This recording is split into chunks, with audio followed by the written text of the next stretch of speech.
वो भेज रहा है पाकिस्तान। सर ये बात तो मतलब हजम ही नहीं हो रही कि हम जिस मुल्क में इंपोर्ट पे बैन लगा रहे हैं कि हम यार ये लग्जरी आइटम नहीं मंगाओ, ये नहीं मंगाओ, वो नहीं मंगाओ, वो खुल के कचरा मंगवा रहा है, वो भी ऐसा कचरा जो वो मुल्क रिसाइकिल नहीं कर सकते, पाकिस्तान में डंप कर रहे हैं। तो आप मतलब जो खाने वाली चीज है, जो पूरा दिन आप कह रहे हैं ये 18 किलो पर कैपिटा कंजम्पशन है इनकी, उसके ऊपर इनको तवज्जो नहीं है। ये नई नई चीजें निकाल रहे हैं, पानी से कह रहे हैं हम गाड़ी चलाएंगे, भंग से पतलूने बनाएंगे। तो मैं ये आपसे जानना चाह रहा हूं कि ये मतलब इसके ऊपर काम करना चाहिए ना एग्रीकल्चरल यूनिवर्सिटी को, मेरा ऐसा ख्याल है। उसके मुताबिक यूनाइटेड किंगडम से 38,000 टन, ईरान से 25,000 टन, यूएई से 18,500 टन, सऊदी अरब से 15,000 टन, यूएसए से 11,000 टन, बेल्जियम से 10,000 टन, जर्मनी से 8,500 टन, स्पेन से 7,000 टन। कहने का मकसद यह है कि हम क्या बेवकूफ है? कौन कहता है पाकिस्तान की इंपोर्ट करने की क्षमता खत्म हो गई है? अभी भी आप देखो, ये देश दबा के कचरा इंपोर्ट कर रहा है दूसरे देशों का। पूरी दुनिया पहले इनको भिखारिस्तान कहती थी, अब इनको सिर्फ और सिर्फ कूड़ेदान भी कहना चाहिए, क्योंकि वो भी टाइटल इन्होंने ले लिया है। कोई देश नहीं दुनिया का जो इतना कूड़ा इंपोर्ट करता हो, इनके पास ना अपना कूड़ा फेंकने का सिस्टम है, ना ये अपने, ये खाली अब कचड़े के लंबे लंबे पहाड़ बनाएंगे और कुछ नहीं करेंगे।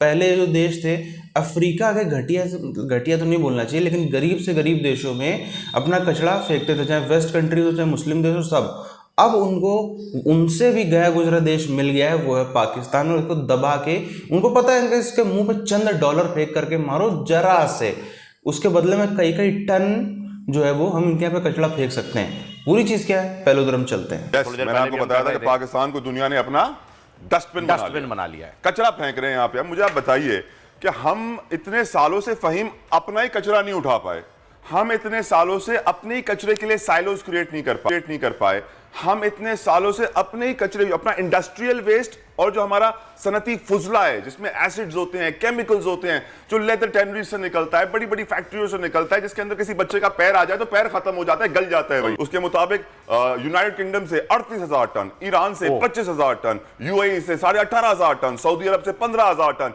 यूएसए से 11,000 टन, बेल्जियम से 10,000 टन, जर्मनी से 8,500 टन, स्पेन से 7,000 टन। कहने का मकसद यह है कि हम क्या बेवकूफ है, हम क्या अकल नहीं रखते, हमारे पास दिमाग नहीं है, हमारे पास क्या जमीनें फारिग है, हमारा मुल्क कचरे का डब्बा है।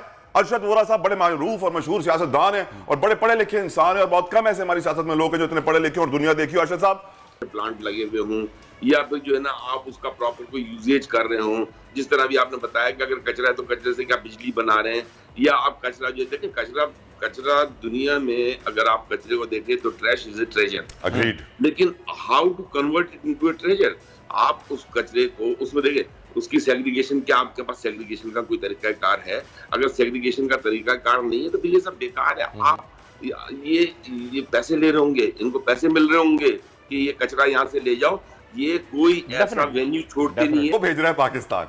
सर ये बात तो मतलब हजम ही नहीं हो रही कि हम जिस मुल्क में इंपोर्ट पे बैन लगा रहे हैं कि हम यार ये लग्जरी आइटम नहीं मंगाओ, ये नहीं मंगाओ, वो नहीं मंगाओ, वो खुल के कचरा मंगवा रहा है, वो भी ऐसा कचरा जो वो मुल्क रिसाइकिल नहीं कर सकते, पाकिस्तान में डंप कर रहे हैं।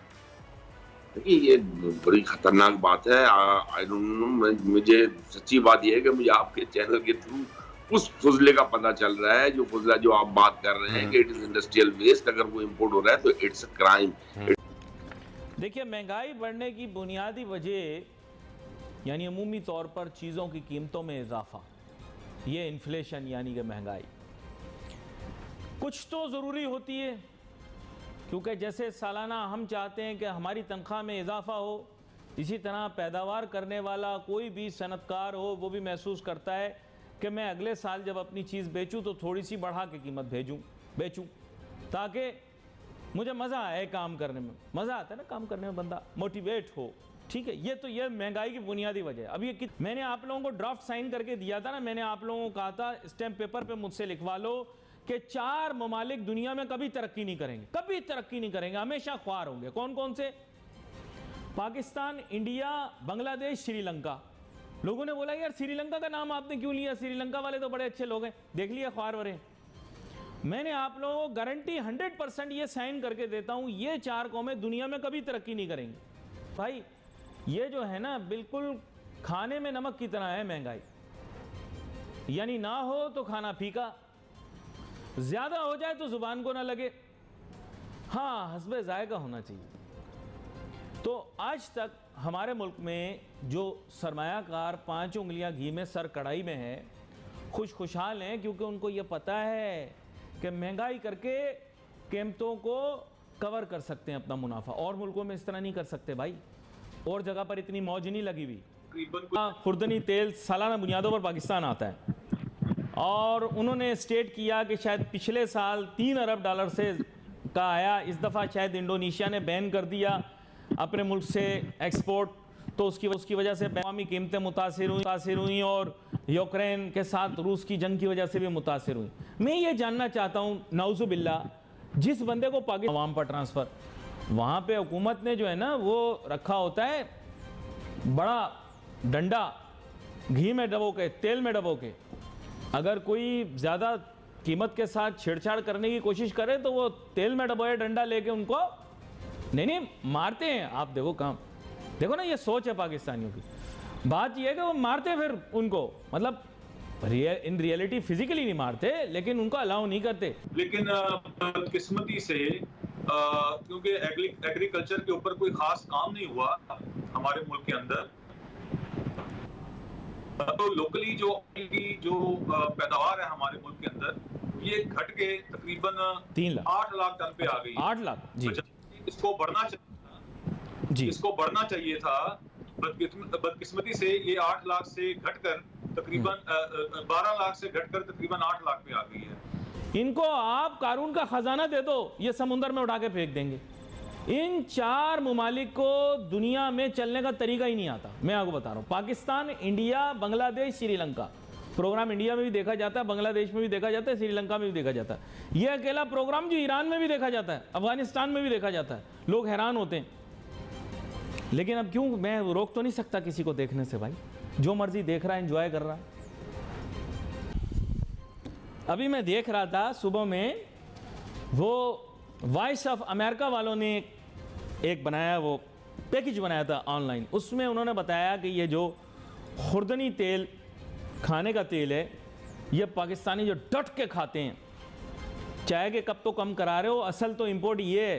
पाकिस्तान तीसरे नंबर पर आता है दुनिया में खुर्दनी तेल खाने वाले मुमालिक में से। तो आप मतलब जो खाने वाली चीज़ है, जो पूरा दिन आप कह रहे हैं ये 18 किलो पर कैपिटा कंजम्पशन है इनकी, उसके ऊपर इनको तवज्जो नहीं है। ये नई चीज़ें निकाल रहे हैं, पानी से कह रहे हैं हम गाड़ी चलाएंगे, भंग से पतलूने बनाएंगे। तो मैं ये आपसे जानना चाह रहा हूं कि ये मतलब इसके ऊपर काम करना चाहिए ना एग्रीकल्चरल यूनिवर्सिटी को, मेरा ऐसा ख्याल है। धीरे धीरे करके इनके सारे राज और इनके जितने कुकर्म हैं सब जनता के सामने आते चले जा रहे हैं। मतलब हद होती है, कचड़ा इंपोर्ट कर रहा है, वो भी ऐसा देश जो खुद को कहता था कि हम तो इस्लामिक दुनिया की एटमी ताकत है। मतलब दुनिया का पहली एटमी ताकत है जिसकी ये औकात रह गई है कि कूड़ा उसके यहाँ पर पूरी दुनिया फेंक करके चली जा रही है। वो कूड़ेदान से ज़्यादा वो कुछ नहीं है। कूड़ेदान क्या बोलते हैं उसको, एटमी कूड़ेदान है। वो सिर्फ एक एटमी कूड़ेदान है, इससे ज़्यादा उसकी कोई हैसियत नहीं है। कितनी लंबी लंबी बातें करी थी कि हम दिल्ली फतेह करेंगे, हम ये फतेह करेंगे, हम वो फतेह करेंगे। आज तो स्थिति आप सब देख ही रहे हैं। लेकिन ये भी बात सबको पता है कि ये जो कचरा फेंका जा रहा है, कचरा मंगवाया जा रहा है, इसको कहाँ रखा जाएगा। सबसे पहले इसको ये बलूचिस्तान में फेंकेंगे, उसके बाद फिर ये उसको सिंध में फेंकेंगे, फिर यही सब खैर इनका चलता रहेगा। और खैर वो जो भी वो करें उनकी समस्या है। लेकिन धीरे धीरे इसका जो है ना, ये मत सोचो आपके जो पंजाब वाले हैं या जो कराची वाले हैं वो बहुत खुशी मजे में रहेंगे, क्योंकि उनके खुद के शहरों में इतना घटिया कचरा का सिस्टम है। कराची में तो कोई कचरा उठाने वाला भी नहीं है, बहुत त्राहिमाम मचा हुआ है। बहरहाल जो हिंदुस्तान में भी कई लोग कहते हैं ना कि हम ये अलग राज्य बनाएंगे, अलग तमिलनाडु बनाएंगे, अलग खालिस्तान बनाएंगे, अलग मणिपुर बनाएंगे, तो यही हैसियत रह जानी है सबकी। जब तक अलग देश बन के कोई भी फॉरेन, कोई भी लगभग वैसे तो देखा जाए तो कोई ऐसा राज्य नहीं है जिससे कभी ना कभी ढकी छुपी आवाज़ में भले ही कहीं कमी आवाज़ निकली हो लेकिन अलग होने की मांग ना उठी हो कुछ चंद सरफिरों के द्वारा। हर राज्य में ऐसे कुछ चंद सरफिरे होते हैं जो कहते हैं कि नहीं हमको अलग बनाना, चाहे वो कोई भी, वो दिल्ली ही क्यों ना हो। सब में थोड़े बहुत ऐसे होते हैं, ज़्यादा नहीं होते हैं, सीधी सी बात है, कहीं में ज़्यादा तो कहीं कम होते हैं। लेकिन जिसको भी ऐसा लगता है कि हिंदुस्तान से अलग देश बन के वो बहुत बड़ा तीर मार लेगा, कुछ नहीं, यही औकात रह जानी कि दुनिया पहले भी जैसे पाकिस्तान कूड़ेदान बन रहा है वैसे ये भी एक कूड़ेदान, खाली दुनिया से कूड़ा ही इंपोर्ट होगा, इसके अलावा कुछ होगा नहीं।